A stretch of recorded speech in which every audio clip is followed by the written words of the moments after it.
APSC grade 4 এপ্লাইটো আমি কেনেকৈ কৰিম সৰ্বপ্ৰথম আমি নিজৰ গুগল ক্ৰোম ওপেন কৰিম তাৰ পিছত আমি সাৰ্চ কৰিম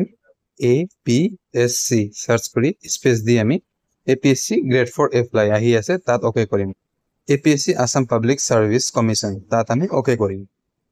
ওকে কৰাৰ লগে লগে আপুনি যদি নতুন হয় তেন্তে আপুনি তলত স্ক্ৰল কৰি কিনে আপোনালোকে তাত এডভাৰটাইজমেন্ট চাব পাৰে যে কিহৰ এডভাৰটাইজমেন্ট স্ক্ৰল হৈ আছে নিজে নিজে অলপ তলত আহিলে আপুনি দেখিব পাৰিব যে চতুৰ্থ বৰ্গৰ পদ ইয়াৰ আবেদন কৰক মানে গ্ৰীন যেটো আছে তাত আপুনি ওকে কৰিব ইয়াত আবেদন কৰক আপুনি ওকে কৰিব ওকে কৰাৰ লগে লগে আপোনাৰ এটা নতুন পেজ ওপেন হ'ব নতুন পেজ হোৱাৰ লগে লগে click here to download Annexure 1 এটো আপুনি ডাউনলোড কৰিব ডাউনলোড কৰাৰ পিছত ৰেজিষ্টাৰ কৰিব নতুনকৈ ৰেজিষ্টাৰত ক্লিক কৰিব ৰেজিষ্টাৰ কৰাৰ লগে লগে আপোনাৰ তাত নতুন পেজ এটা ওপেন হ'ব ইয়াত আপুনি নিজৰ নাম দেউতাকৰ নাম mother's name gender email address mobile number date of birth permanent residence Assam yes কৰিব তাৰ পিছত সকলোবিলাক আপুনি ফিল কৰাৰ পিছত আপোনালোকে যেটো পাসওয়াৰ্ড হয় পাসওয়াৰ্ড বহুতে ভুল কৰে তাৰ কাৰণে আপুনি কি কৰিব প্ৰথম আখৰটো ক্যাপিটেল দিব তাৰ পিছত স্মল লেটাৰ দি নিজৰ নাম @ লিখি নিজৰ ডেট অফ বাৰ্থ দি দিব এইটো পাসওয়াৰ্ড তেওঁলোকে একচেপ্ট কৰিব আৰু কনফাৰ্ম পাসওয়াৰ্ডও এনেকৈ ওকে কৰিব তাৰ পিছত মোবাইলত এটা OTP আহিব OTP দি ৰেজিষ্টাৰ কৰিব তাৰ পিছত এবাৰ বেক হ'ব হৈ এতিয়া লগইন কৰিব লগইন নিজৰ মোবাইল নাম্বাৰ আৰু পাসওয়াৰ্ড দি ক্যাপচাটো ফিল কৰিব ক্যাপচা ফিল কৰাৰ লগে লগে যেনেকৈ মোৰ ক্যাপচা 5193 যদি মই এটো ফিল কৰিম তেতিয়া মই লগইন অপচনত গুচি যাম তেতিয়া আমাৰ যেটো ডিটেইলছ আছে এটো অটোমেটিক্যালি ডিটেইলছটো আহি যাব আহি যোৱাৰ পিছত যিবোৰ ডিটেইলছ নাই এইবিলাক আপোনালোকে ফিল কৰিব যেনে আৰ ইউ এক্স সাৰ্ভিসম্যান এইবিলাক আৰু এড্ৰেছ যেটো আপোনালোকে ফিল কৰিব ফিল কৰাৰ পিছত সেম এজ এড্ৰেছ দিলে তলতো আহি যাব ফটোৰ কথা থাকিব ফটো আপোনালোকে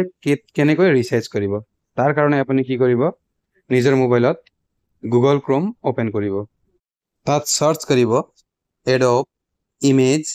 ৰিসাইজাৰ এইটো সাৰ্চ কৰিব এডব ইমেজ লিখাৰ লগে লগে তলত আহি যাব এডব ইমেজ ৰিসাইজাৰ তাত ক্লিক কৰিব ক্লিক কৰাৰ লগে লগে প্ৰথমৰটো হয়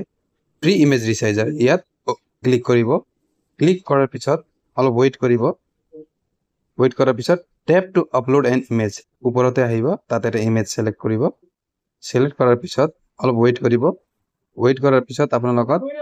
তাৰ সন্মুখত এটা চাব হাইট উইথ দিব পাৰিব তাত তালাৰ চিহ্ন আছে এটোত ওপেন কৰিব তাৰ পিছত কিমান উইথ চাইছে যেনে 150 আৰু হাইট কিমান চাইছে আমাৰ ফটোত 200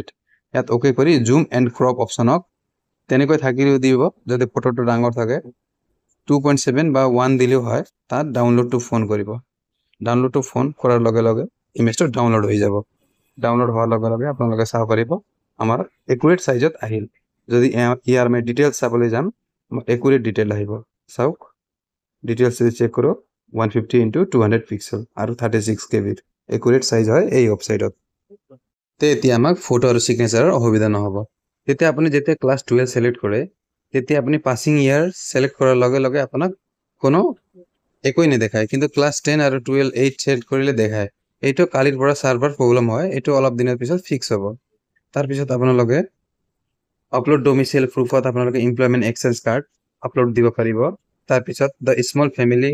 যেটো আছে আমাৰ PDF টো এইটো আমি ইউটিউবৰ লিংকত দি দিম আপুনি ডাউনলোড কৰি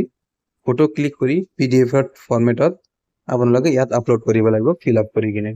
সেলফ ডিক্লাৰেশন হয় ইয়াত আই মোৰ নাম হ'ব আৰু সন কাৰ পুত্ৰ হয় দেউতাকৰ নাম হ'ব আৰু ডেট আৰু তাৰিখ দি কিনে আপোনালোকৰ সিগনেচাৰ দি ফটো মাৰি এটো PDF ফৰমেটত তাত গৈ আপলোড কৰি দিব এই ফৰ্মটো কেনেকৈ ফিল আপ কৰিব লাগিব আই শ্ৰী বা শ্ৰীমতী যেটো হয় আপোনাৰ নাম লিখিব আৰু তাৰ পিছত সন হয় পুত্ৰী হয় বা হাজবেন্ড বা ওয়াইফ হয় তাত ৰাইট ক্লিক কৰিব তাৰ পিছত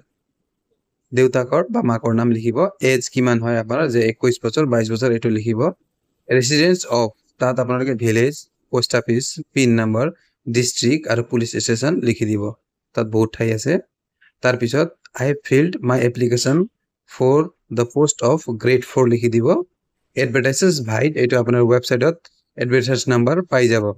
তাৰ পিছত যদি আপোনালোকৰ লৰা ছোৱালী থাকে এজনৰ সকলো নাম মেল ফিমেল কি হয় ডেট অফ বাৰ্থ ফিল কৰিব যদি আপোনাৰ কোনো লৰা ছোৱালী নাই আনমেৰিড হয় তেন্তে I have 0 children দিব তাৰ পিছত ফিল আপ কৰিব নালাগে এটো যেটো ঘৰ আছে 4টা কলমত এতিয়া 4 নম্বৰ পইণ্টত আহিব I also declared that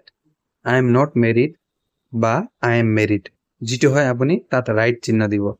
I am not married থাকলে তাত রাইট চিহ্ন দিব আৰু I am not married থাকলে তাত ৰাইট চিহ্ন দিব প্লেস আপোনাৰ গাঁৱৰ নাম আৰু ডেট আজিৰ দিব যদি কালি ফিল কৰে কালিৰ দিব আৰু সিগনেচাৰ আপোনাৰ দি দিব এই দি ফিলাই আপোনাৰ ফটো মাৰি কিনে PDF ফৰম্যাটত আপুনি গৈ তাত আপলোড কৰি দি কিনে বুঝি যাব নেক্সট কৰিলে আপোনাৰ পেমেন্টৰ গেটওয়ে আহিব পেমেন্ট কৰি দিলে আপোনাৰ ফৰ্ম ফিল হৈ যাব আৰু আপোনাৰ একনলেজ স্লিপ আপোনালোকে ডাউনলোড কৰিব পাৰিব